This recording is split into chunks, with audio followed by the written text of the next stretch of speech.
Dozens of demonstrators rallied here in Foley Square, holding signs and chanting, pushing back on that indictment that they call a baseless attack. Hands off Tish! Hands off Tish!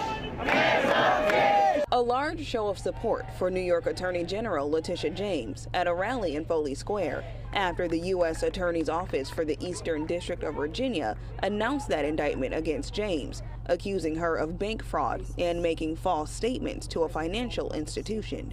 Organizers of the rally said they felt it was important to voice their support. The previous U.S. Attorney in Virginia actually did a month-long investigation and found no credible charges to be brought up. And Trump had that person resign to find someone else to go in their place who has very little experience and who are bringing up bogus charges.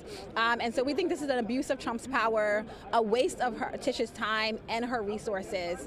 But we want her to know that we have her back. James is accused of getting favorable mortgage terms by falsely stating in loan documents that she would use a home she bought in Norfolk, Virginia as a secondary residence and instead using it as a rental property.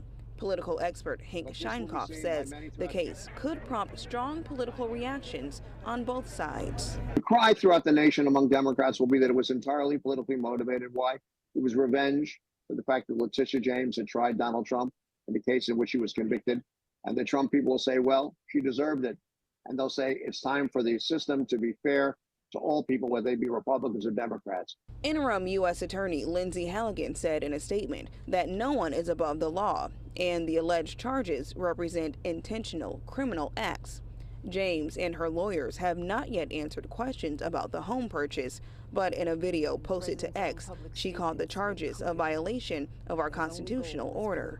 Mayor Eric Adams weighed in on the case Friday. I'm going to do the same thing to her, what I ask of everyone. When I was going through my situation, let the process play out. James is scheduled to make an initial appearance in a federal court in Virginia on October 24th.